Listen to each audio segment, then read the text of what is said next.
अनंत अनंत भाव भेदથી ભરેલી ભલી અનંત અનંત નિક્ષેપે વ્યાખ્યાની છે સકલ જગત કારિણી હારિણી મોહ તારિણી ભવાબ્ધિ ચારિણી પ્રમાણી છે ઉપમા આપ્યાની જેને તમારા ખવીતે આપવાથી નિજ મતિ માં પાઈ મેં માની છે અહો રાજ ચંદ્ર ખ્યાલ નથી પામ જીનેશ્વર તણી વાણી જાણી તેણે જાણી છે ગુરુ રાજ તણી વાણી જાણી તેણે જાણી મોક્ષમાર્ગસ્ય નેતારમ ભેતારમ કર્મભૂભૃતામ જ્ઞાતારમ વિશ્વતત્ત્વાનામ વંદે તદ્ગુણલબ્ધયે વંદે તદ્ગુણલબ્ધયે. ઓમ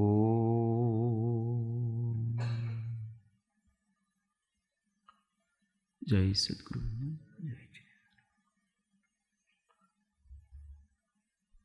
स्वाध्याय में श्री तत्वार्थ प्रबोधिनी तत्वार्थ सूत्र की टीका. अध्याय 1 सूत्र 4 पृष्ठ संख्या 51 हिंदी में, गुजराती में 42 44. हाँ ठीक है. सूत्र 1 बोलो सभी. सम्यक दर्शन ज्ञान चारित्राणि मोक्ष मार्ग. 2 तत्वार श्रद्धानम सम्यक दर्शन. 3 तन निसर्गादधिगमाद्वा. ठीक है, ये तीनों सूत्र नरेश भैया आप बोलो.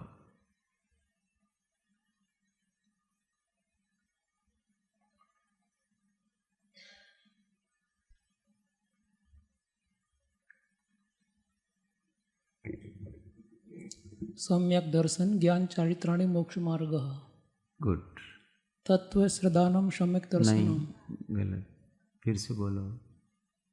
तत्व तत्व नहीं. नवनीत भैया बताओ क्या है, तत्व है कि क्या है? तत्वार्थ. तत्वार्थ श्रद्धानम सम्यक दर्शनम. तीसरा नहीं याद है. हाँ बराबर ध्यान से सुनो, इतने दिन से सुन रहे हो आप तो भी याद नहीं हुआ आपको भी. तीसरा सूत्र नवनीत भैया बताओ. तन निसर्गादधिगमाद्वा. बोलो तन निसर्गादधिगमा. यहाँ जागृत होकर के बैठना. चौथा सूत्र उसकी उत्थानिका कहते हैं. आगे आचार्य देव जिनके सम्यक श्रद्धान करने से सम्यक तो होता है, ऐसे तत्वों का नाम निर्देश करने वाला सूत्र अवतरित करते हैं कि ये 2 प्रकार के सम्यक्त्व है. अब कहा कि तत्वार श्रद्धानम सम्यक दर्शनम, ऐसे दूसरे सूत्र में कहा।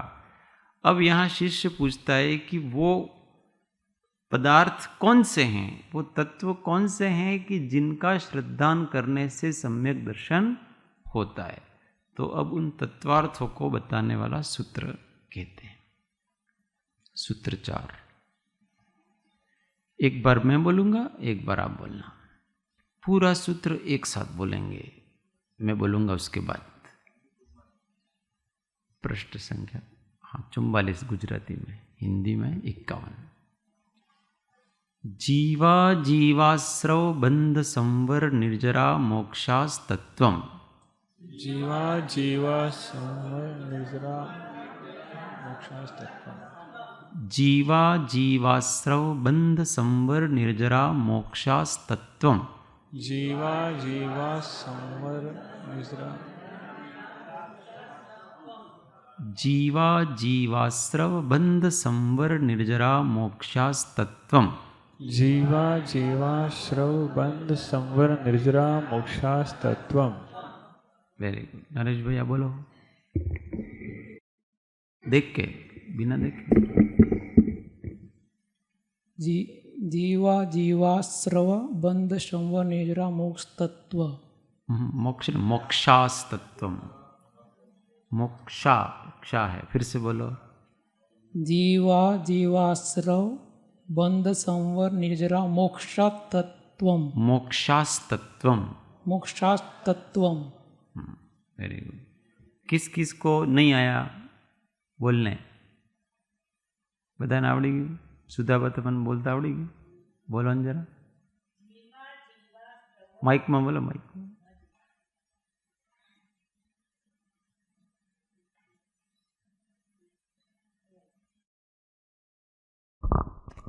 ओम। जीवा जीवास्त्रव बंध संवर निर्जरा मोक्षास्तत्वम्। ફરીથી जीवा जीवास्त्रव સ્રવ નહીં, સ્રવ। ओके। एक तो होता है त्र हाँ, और एक होता है स। तो स का स्रव, स्त्रव नहीं। हाँ, तो स्रव। फिर से बोलो। स्रव स्रव। हाँ, स्रव। फरीथी। जीवा जीवास्त्रव बंध संवर निर्जरा मोक्षास्तत्वम्। Very good. हंसाबेन તમે બોલો। जीवा जीवास्त्रव बंध संवर निर्जरा मोक्षास्तत्वम्। Very good. जीवा जीवाश्रव संवर बंध संवर निर्जरा मोक्षास्तत्वम्। सूत्र का अर्थ कहते हैं, जीव अजीव आश्रव बंध संवर निर्जरा और मोक्ष, ये तत्व हैं। कौन कितने हो गए कुल मिलाकर के? हाँ, जीव अजीव आश्रव बंध संवर निर्जरा और मोक्ष, ये इनके क्रम हैं। जीव फिर अजीव, इन दोनों के संयोग से बाकी के 5 होते हैं। मुख्य तत्व तो कितने हैं? 2 ही हैं, जीव और जड़ और चेतन, यही मुख्य हैं। बाकी तो 5 उनके संयोग वियोग से उत्पन्न होते हैं। बाकी इन जीव अजीव की पर्याय हैं। तो इन 7 का नाम याद कर लेने का। अब विशेषार्थ कहते हैं। सूत्र 2 में कहा था कि तत्वार्थों के श्रद्धांत से सम्यक दर्शन होता है। उस पर शिष्य प्रश्न करता है कि तत्व कितने हैं, एक ही है या अनेक हैं? यदि अनेक हैं तो वे कौन कौन से हैं? शिष्य की इस शंका के समाधान रूप आचार्य देव कहते हैं कि जीव अजीव आश्रव बंध संवर निर्जरा और मोक्ष, ये 7 तत्व हैं। उपरोक्त 7 तत्वों के स्वरूप का यथातथ्य श्रद्धान करना सम्यक्त्व कहा गया है। इसलिए इनके यथार्थ लक्षणों का कथन किया जाता है, जिससे तत्संबंधी भ्रम दूर हो। अब इनकी अपने को श्रद्धान करनी है। जिसको श्रद्धान करना है उसको पहले जानना पड़ेगा। और जानने के लिए क्या करना पड़ेगा? प्रत्येक पदार्थ अनंत धर्मात्मक है। उन अनंत धर्मों को अपन अपने क्षयोपशम ज्ञान से नहीं जान सकते। केवल ज्ञान से ही प्रत्येक पदार्थ का संपूर्ण स्वरूप जाना जा सकता है। तो क्या करें अपन? सब धर्मों को नहीं जान सकें तो कोई बात नहीं, एक ऐसे धर्म को जान लिया जाए कि जिसको जानने से वो सब धर्म ज्ञान में आ जाए। ऐसा कोई लक्षण ध्यान में कर लिया जाए, ज्ञान में कर लिया जाए, पहचान में, कि उससे उसके सारे लक्षण पता पड़ जाएं। जैसे अग्नि है, अग्नि में कितने गुण धर्म हैं? अनंत हैं, क्योंकि प्रत्येक पदार्थ में अनंत है। परंतु उसका मूल गुण धर्म जिससे अग्नि की अपनी पहचान है, उसका अगर ज्ञान कर लिया जाए तो पता पड़ जाएगा कि ये अग्नि है। और जब उसकी उष्णता का पता पड़ जाएगा तो बाकी सब धर्म तो अपने आप उसमें समाहित हो जाते हैं। इसको लक्षण कहते हैं कि जिसको जान लेने से उसकी अपनी व्यक्तिगत पहचान हो जाती है, दूसरे से भिन्न।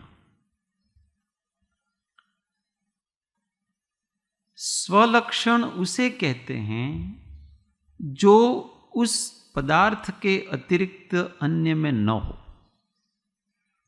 तथा उस पदार्थ की सर्व अवस्थाओं में पाया जाता हो, तथा वह न्याय, अनुभव या अनुमान से सिद्ध किया जा सकता हो। अर्थात वह लक्षण अव्याप्ति, अतिव्याप्ति और असंभव, इन 3 दोषों से रहित हो। ऐसे निर्दोष लक्षण से ही पदार्थ का अन्य से पृथक अर्थात स्वतंत्र स्वरूप भासित होता है, और तभी यथार्थ श्रद्धान संभवित है। तो किसी भी पदार्थ के लक्षण करना है तो उस लक्षण में ये 3 दोष नहीं होने चाहिए। कौन कौन से 3 दोष नहीं होने चाहिए?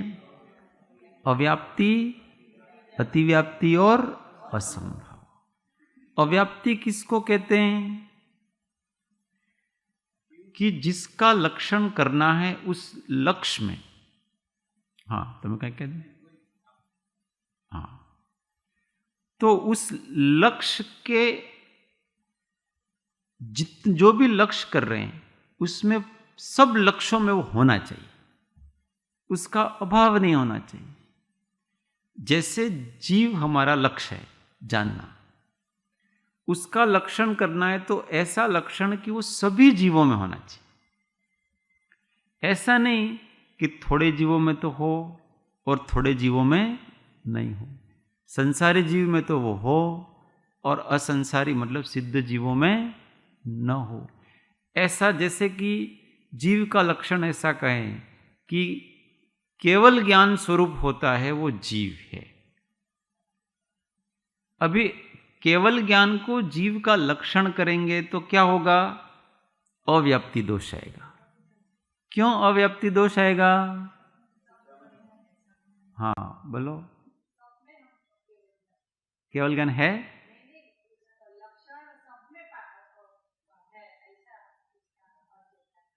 पर नहीं, यहां बात दूसरी चल रही है। अगर केवल ज्ञान को अपन जीव का लक्षण करें तो कौन सा दोष आएगा? क्यों?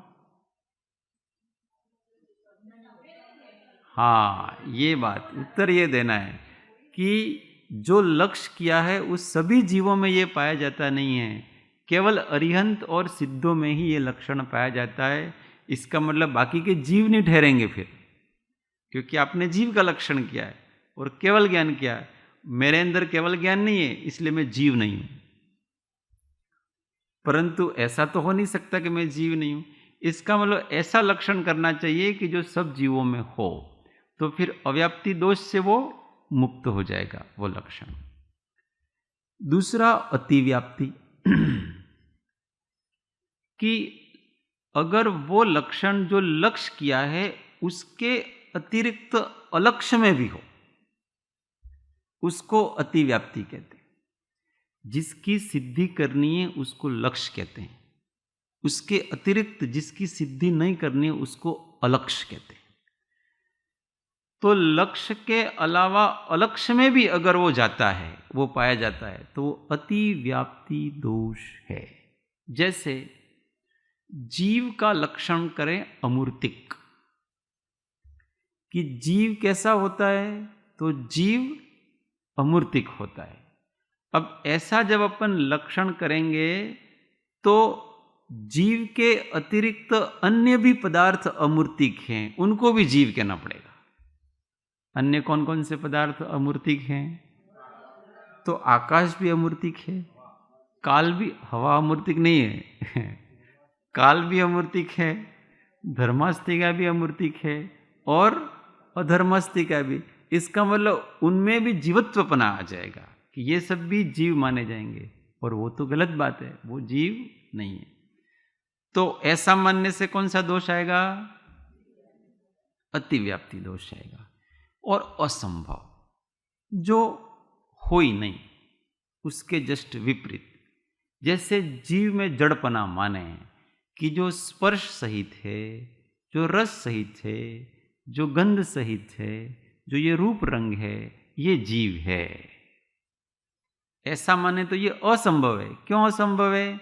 क्योंकि जीव में स्पर्श रस गंध वर्ण वो किसी काल में होते, इसको आप लक्षण कर सकते, नहीं तो ये दोष आ जाएगा। तो ऐसे 3 दोषों से रहित पदार्थ का लक्षण करना चाहिए। तो अब अपन इन जीवादि 7 तत्वों का लक्षण करेंगे, इन 3 दोषों से रहित। इसको जान लेने से अपने को इन सब का यथार्थ स्वरूप एक एक लक्षण से ज्ञान में आ जाएगा, और अपने को तत्वार श्रद्धान हो जाएगा। सब पदार्थों को जानने की जरूरत नहीं पड़ेगी, केवली बनने की जरूरत पड़ेगी, और बहुत अधिक शुद्ध केवली बनने की भी जरूरत पड़ेगी नहीं। अपने इजीली ये हो जाएगा अपना काम। तो उसमें पहला जीव तत्व का यथार्थ लक्षण। जो चैतन्य स्वभावी है वह जीव है। लक्षण कर लिया आपने ने। क्या लक्षण किया उसका? चैतन्यता। चैतन्यता बताएंगे। यहां चैतन्य से तात्पर्य ज्ञान दर्शन स्वभाव से है।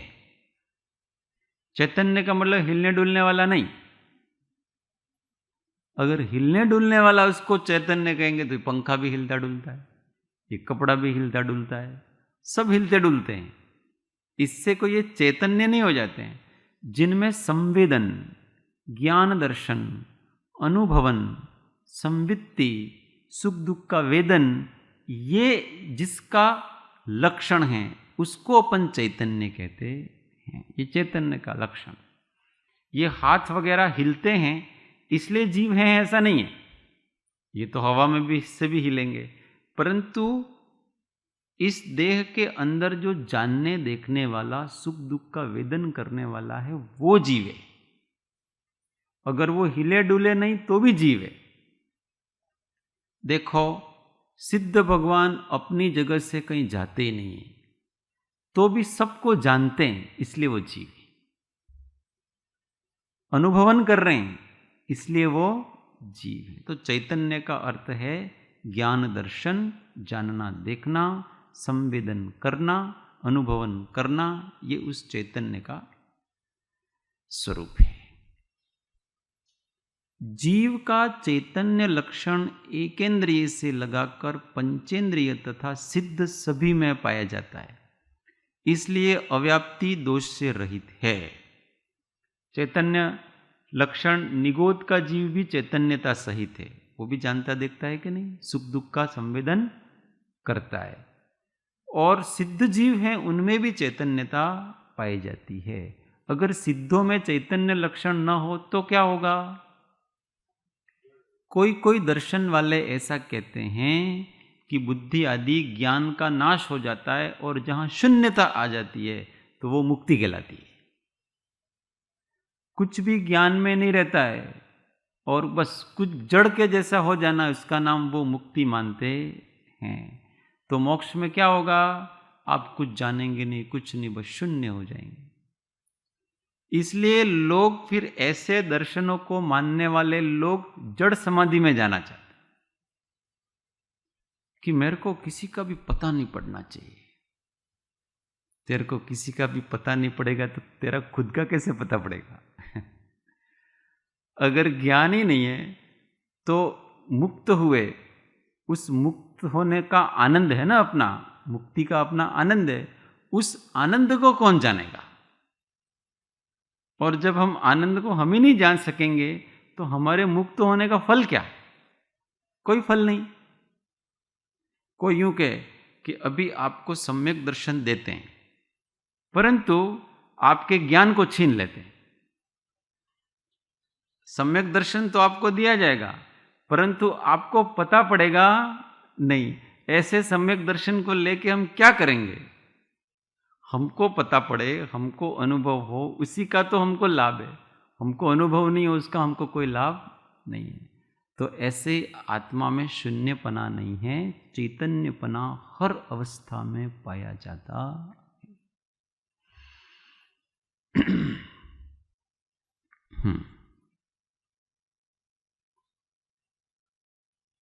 ये तो हो गया अव्याप्ति दोष।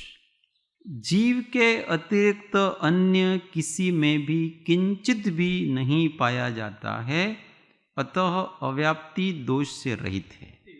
अरे अतिव्याप्ति दोष से रहित है। अब जीव के अतिरिक्त और क्या क्या आ गए?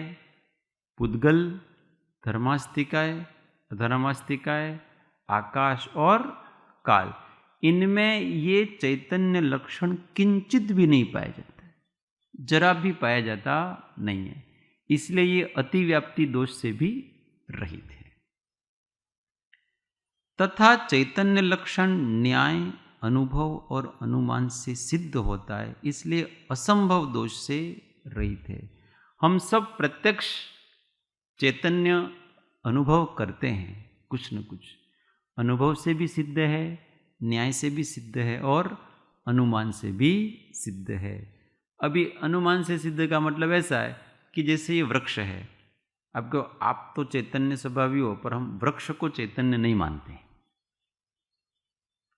तो उसको अपन अनुमान से जान सकते हैं कि इसकी भी रिएक्शन होती है, इसके ऊपर भी प्रभाव पड़ता है, ये भी सुख दुख का संवेदन करता है, ये भी वर्धमान हो रहा है, बड़ा हो रहा है, छोटा हो रहा है। और जीव तत्व के बिना बड़ा छोटा कैसे होगा? केवल सूखी लकड़ी हो तो वो छोटा बड़ा नहीं होता है, होता है क्या? परंतु ये तो छोटा बड़ा भी हो रहा है और उसमें अनेक प्रकार की अन्य अन्य संवेदनाएं पाई जाती हैं। इसलिए कहते हैं कि ये भी जीव है, ऐसा हमने अनुमान लगाया। उसको डराओगे ना, रोज उस पेड़ के पास जाकर के आप गालियां दोगे, सूख जाएगा बेचारा। आप ऐसे कुल्हाड़ी लेकर के रोज जाओगे ना, बेचारा डरता है, वो सूख जाएगा। इसलिए पेड़ पौधों के पास भी जाना तो बड़े प्रेम से जाना। जो असंयमी जीव होते हैं, अयत्नाचार पूर्वक प्रवृत्ति करते हैं, उनसे ये लोग बहुत डरते हैं, क्योंकि ये कभी भी मेरे ऊपर पैर दे सकता है। इसलिए वो आता है ना दूर से, तो वो अपने स्पर्शेंद्रिय से उसकी भाव दशा जान लेते, क्योंकि असंयमी है ना, ये कुछ भी कर सकता है। लॉन में घास बिछी हुई है, वो जीव हैं। कोई संयमी जीव आएगा ना तो वो निर्भय रहेंगे। क्यों? क्योंकि उनको पता है ये मुझे कोई नुकसान नहीं पहुंचे।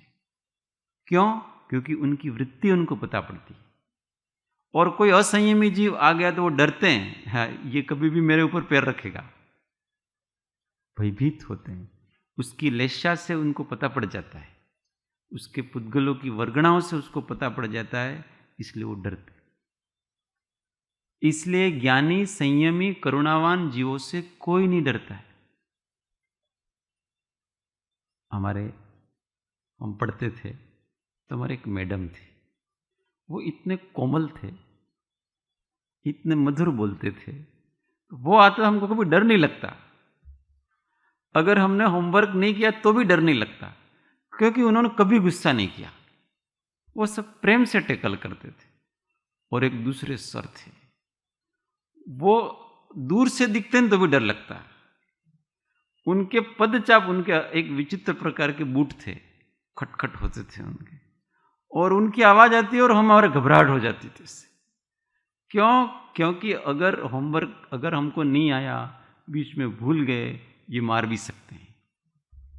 इनका गुस्सा उनके कंट्रोल में नहीं है, ये कुछ भी कर सकते हैं, इसलिए डर लगता था। और मैडम से कोई डर नहीं लगता था। अगर हमको नहीं आया तो वो 4 बार प्रेम से सिखाएंगे, परंतु वो हमको डांटेंगे नहीं, वो हमको मारेंगे नहीं।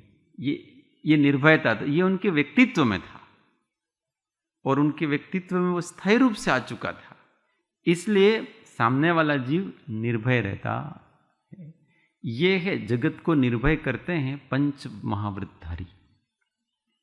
जब संकल्प लेते हैं कि आज से मैं षटकाय के जीवों को निर्भय करता हूं, मेरे से कोई न डरे, और सारा जगत निर्भय हो जाता है उस चेतना से, उससे। बाकी सबसे डरे डरे रहेंगे, पर उससे निर्भय रहेंगे सब, कोई नहीं। इसलिए जब वो आता है तो पेड़ पौधे खुश होते हैं, प्रसन्न होते हैं। क्यों? क्योंकि उनकी वृत्ति ऐसी है, तो उससे वर्गणा भी इस प्रकार की निकलती है। इसलिए तो सब उसके पास में आना चाहेंगे, कोई दूर जाना चाहेगा नहीं। इनके पास रहेंगे तो हमको कोई नुकसान नहीं। व्यक्ति को लाभ नहीं चाहिए, पर कोई नुकसान न पहुंचाए ये चाहिए। आप हमारे लिए हमको कुछ करो नहीं तो कोई दिक्कत नहीं है, पर आप हमको कम से कम नुकसान तो नहीं पहुंचाओ, तो वो निर्भय रहता। तो ये असंभव दोष कहलाता है। अतः चैतन्य भाव ही जीव का निर्दोष लक्षण निर्धार करना चाहिए। अब आगे जिज्ञासा करते हैं।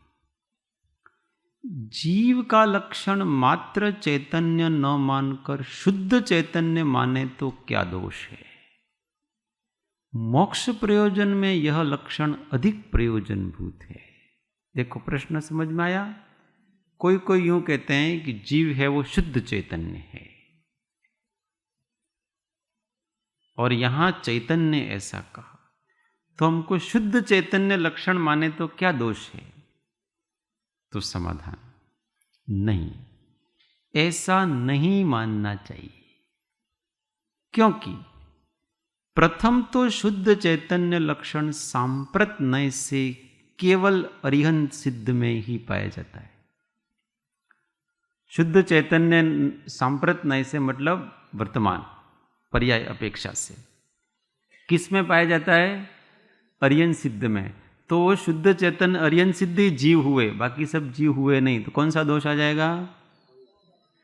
अन्य संसारियों में नहीं, अतः अव्याप्ति दोष से दूषित है। पहले तो ये दूषित है।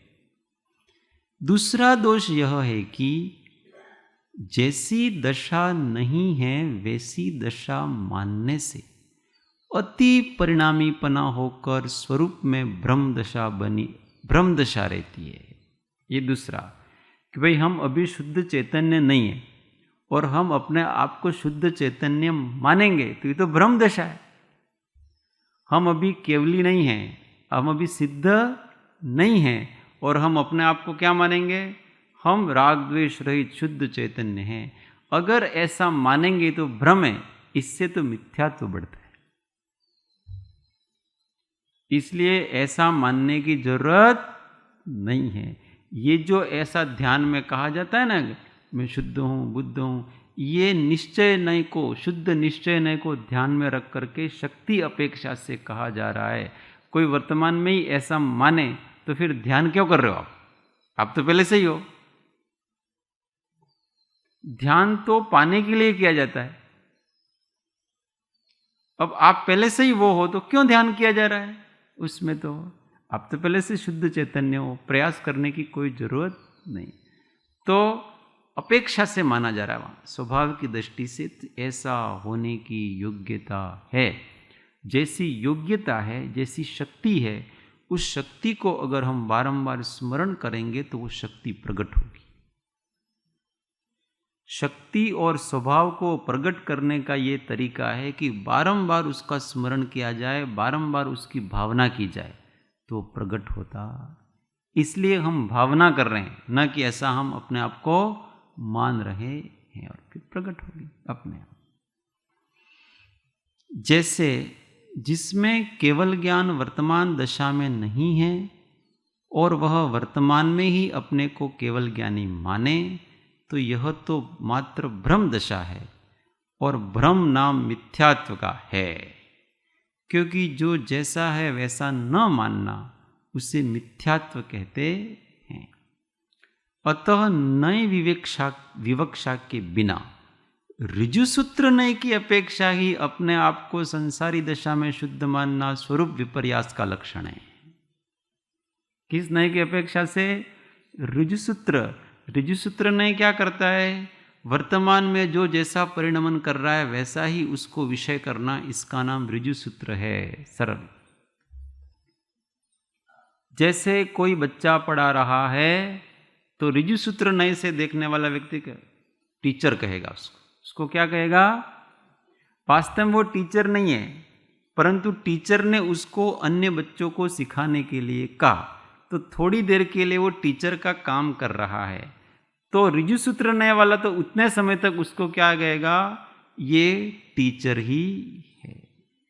तो वर्तमान दशा को विषय करना, तो अगर हम वर्तमान दशा में ही केवल ज्ञान मानेंगे तो ये तो क्या है? एक प्रकार का भ्रम है, और भ्रम है वो मिथ्यात्व है, वो स्वरूप विपर्यास कहलाता है। इसलिए जीव का लक्षण शुद्ध चैतन्य नहीं है, जीव का लक्षण मात्र चैतन्य है, सहज चैतन्य। सहज चैतन्य सब में, सिद्ध और संसारी में, और शुद्ध चैतन्य केवल अरियन सिद्धों में ही है, ऐसा जानना। अब और फिर से जिज्ञासा करते हैं। परंतु स्वरूप प्राप्ति के लिए ध्यानादि में अपने शुद्ध सिद्ध स्वरूप का चिंतन करने का ही उपदेश अध्यात्म शास्त्रों में किया गया है, तो क्या वह मिथ्या है? अभी अध्यात्म शास्त्रों में तो यही है कि शुद्ध स्वरूप का चिंतन करो, ऐसा करो वैसा करो, तो कहीं को करना, फिर ये तो झूठा हो गया सारा। तो उसको कहते समाधान। नहीं, वह मिथ्योपदेश नहीं है, परंतु वह नए विवक्षा को ध्यान में रखकर कहा गया है। संसारी छद्मस्त अवस्था में जो जीव को शुद्ध चैतन्य सिद्ध समान कहा है, वह शक्ति अपेक्षा से कहा गया है। शक्ति का अर्थ ऐसा है कि जीव की वर्तमान पर्याय और सत्ता में तो वैसी दशा नहीं है, परंतु ऐसी दशा रूप होने का सामर्थ्य है। देखो, पर्याय का मतलब प्रगट, प्रगट भी नहीं है और सत्ता में भी नहीं है। शक्ति, उसका नाम शक्ति है, ऐसा होने की, नवीन रूप से ऐसी होने की योग्यता, संभावना, ऐसा होने की भावना, संभावना। अब उदाहरण देंगे। जैसे अग्नि रहित लकड़ी में वर्तमान में अग्नि नहीं है, तथा उस लकड़ी को कूट कूट कर चूर्ण कर दें, तब भी उसमें अग्नि नहीं मिलेगी, मतलब उसकी सत्ता में भी नहीं है। सत्ता में मतलब वर्तमान में उसके अंदर कहीं तो होना चाहिए ना, पर उसकी सत्ता में भी अग्नि नहीं है और वर्तमान में भी अग्नि नहीं। परंतु बाह्य अग्नि, हवा आदि के संसर्ग से उसमें अग्नि रूप होने की योग्यता है। वो अग्नि रूप हो सकती है अगर उसको योग्य निमित्त मिले तो। अर्थात लकड़ी में सुषुप्त सत्ता में भी नहीं, लकड़ी में अग्नि सुषुप्त सत्ता में भी नहीं है तथा वर्तमान पर्याय में भी नहीं है, परंतु योग्य प्रयोग द्वारा उसमें नवीन अग्नि रूप परिणत होने का सामर्थ्य है। उसी प्रकार छद्मस्त जीव में शुद्ध चैतन्य अवस्था सत्ता में भी नहीं है तथा वर्तमान पर्याय में भी नहीं है, परंतु नवीन शुद्ध चैतन्य अवस्था रूप परिणत होने का सामर्थ्य है। ये शक्ति समझ में आई? अभी बताएंगे। उस सामर्थ्य को ही शक्ति कहते हैं। सत्ता का अर्थ वर्तमान में ही अव्यक्त सुषुप्त अवस्था में होना ऐसा है। जैसे सत्तागत ज्ञानावरणादि कर्म आदि वर्तमान में हैं परंतु सुषुप्त हैं, इसका नाम सत्ता है। सत्ता का मतलब वर्तमान में होना, पर कैसे होना? सुषुप्त अव्यक्त रूप से होना, प्रगट रूप से नहीं होना पर अप्रगट रूप से होना। ऐसे अप्रगट रूप से केवल ज्ञान आदि नहीं है। जैसे केवल ज्ञानावरण कर्म सत्ता में है, ऐसे केवल ज्ञान सत्ता में नहीं है। समझ में आ रहा है ना? केवल ज्ञान सत्ता में हो तो क्या होगा? हम जानेंगे, हमको लोकालोक का ज्ञान होगा, पर सत्ता में वो नहीं। पर केवल ज्ञानावरणीय सत्ता में वो सत्तागत हो सकता है। चैतन्य ज्ञान सत्ता,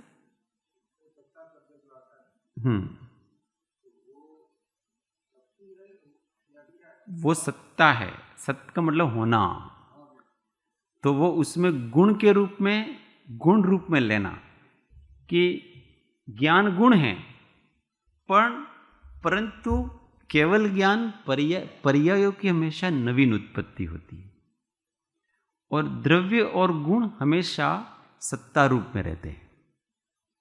द्रव्य और गुणों की सत्ता है, पर्यायों की सत्ता नहीं है, पर्यायों की शक्ति है, ये समझना। और उन पर्यायों को उत्पन्न होने में निमित्त कर्मों की सत्ता है, उन पर्यायों की सत्ता नहीं है। वो पर्याय अपने अंदर नहीं है, उनकी उत्पत्ति होगी। इसलिए प्रति समय नवीन नवीन पर्यायों की उत्पत्ति होती है, परंतु गुण की उत्पत्ति नवीन नहीं होती है, वो सत्ता है। तो द्रव्य में गुणों की सत्ता है, पर्यायों की शक्ति है। समझ में आ रहा ना? ये बहुत ही मार्मिक विषय है द्रव्यानुयोग का। लोग इसको समझ नहीं पाते हैं, इसलिए शुष्क अध्यात्मी होकर के फिरते रहते हैं। हूँ तो भगवान छूँ, भगवान छूँ, पर वो भगवान किस अपेक्षा से माना गया है? वो आपके गुणों की अपेक्षा से माना गया है, आपके पर्यायों की अपेक्षा से माना नहीं गया है। गुण हैं वो तो सदैव रहते हैं, ज्ञान सदैव रहेगा, और उसमें केवल ज्ञान होने की शक्ति भी सदैव है। परंतु जब उस शक्ति की अभिव्यक्ति होगी तब जाकर के आप पर्याय में परमात्मा बनेंगे। इसलिए वो जो पर्याय है वो शक्ति रूप है, और गुण है वो सत्ता रूप है। अगर हम पर्याय की भी सत्ता मानेंगे तो क्या होगा? वर्तमान में हो जाएगा वो, क्योंकि सत्ता का मतलब क्या होता है? होना। और जब वर्तमान में ही है तो फिर उसकी नवीन उत्पत्ति होने का क्या अर्थ है? उसको उत्पन्न करने की कोई आवश्यकता।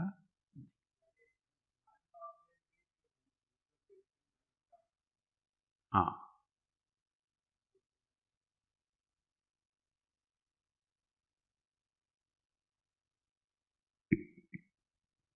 ધ્યાન પ્રયોગમાં આપણે તો ઘણીવાર એમ કહીએ છીએ કે હું શુદ્ધ ચૈતન્ય સત્તા છું, તો એમાં આપણે ઈ હોવાપણાનો ભાવ લેવાનો છે। बस वो पारिणामिक सत्ता, उस पारिणामिक सत्ता को भी शुद्ध कहते हैं, क्योंकि वो कर्म के निरपेक्ष है। वहां पर अर्यन सिद्ध वाला नहीं माना गया है।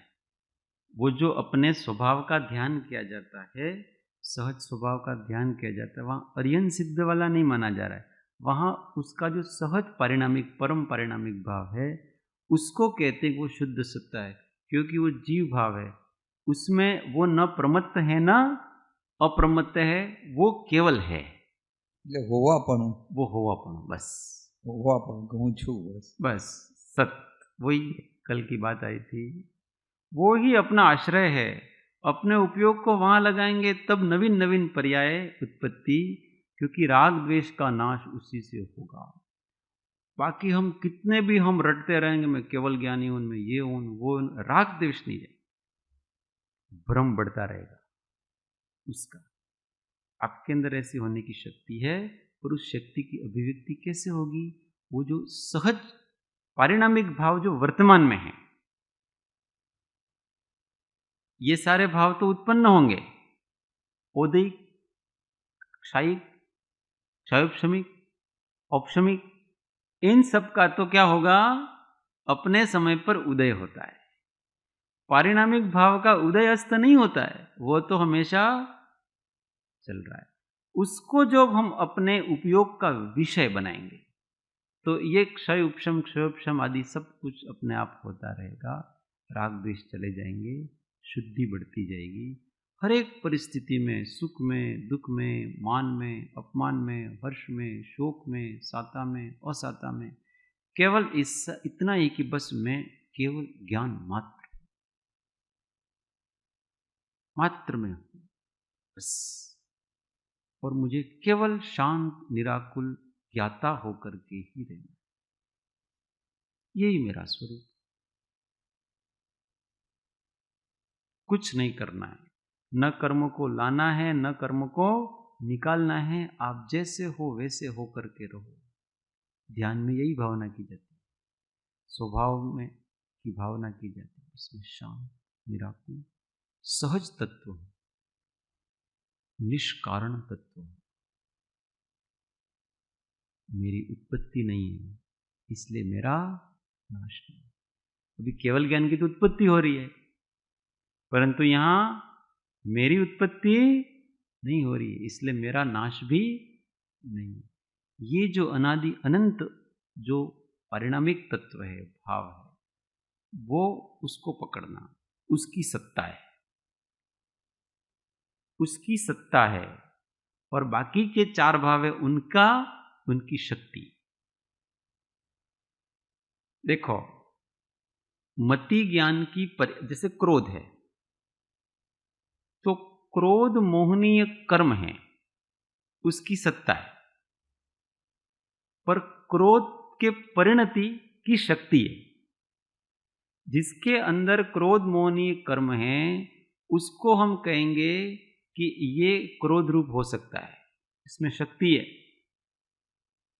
अभी यहां जितने भी हैं बैठे हैं, उन सब में क्रोध, मान, माया, लोभ सबकी शक्ति है,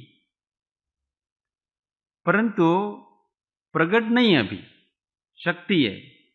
और सत्ता किसकी है? सत्ता क्रोध मोहनीय कर्म की है, इसलिए जाना। इसके अंदर क्रोध मोहनीय कर्म है, इसलिए उसके निमित्त से इसमें क्रोध प्रकट हो सकता है। तो क्रोध की तो नवीन उत्पत्ति होगी, इसलिए वो पर्याय है, इसलिए वो शक्ति अपेक्षा का। और क्रोध मोहनीय कर्म सत्ता में, वर्तमान में ही, ऐसे हर एक में जानना। मति ज्ञान, तो मति ज्ञानावरण सत्ता में, और मति ज्ञान शक्ति रूप है। उसका क्षयोपशम होगा मति ज्ञानावरण का, तो नवीन मति ज्ञान की उत्पत्ति। अभी अपने अंदर मति ज्ञान शक्ति रूप में पड़ा हुआ है। जैसे जैसे उस कर्म का क्षयोपशम होगा तो वो फिर बाह्य अभिव्यक्त होगा। ऐसे ये शक्ति और सत्ता को समझ लेना चाहिए। समय पूरा, कल इसको अच्छे से फिर से जानकारी करें। हाँ, वो तो है ही। पारिणामिक जितने आत्मा के जितने गुण हैं, वो सब पारिणामिक है, वो सब परिणाम है। उनका कभी नाश नहीं होता है। क्यों? क्योंकि उनकी कभी उत्पत्ति नहीं है, वो पहले से ही है, स्वयमेव है, इसलिए सब पारिणामिक है, सब के सब। परंतु उनकी परिणतियां, ये इसकी शक्ति है, और वो समय समय पर उत्पन्न होती रहती।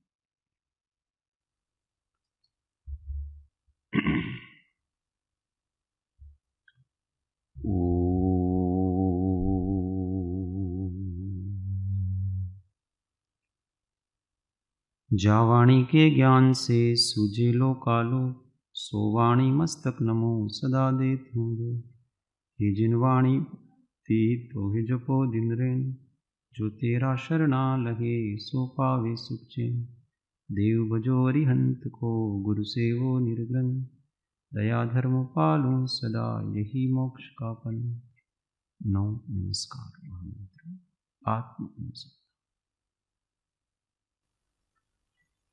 ओम शांति शांति शांति।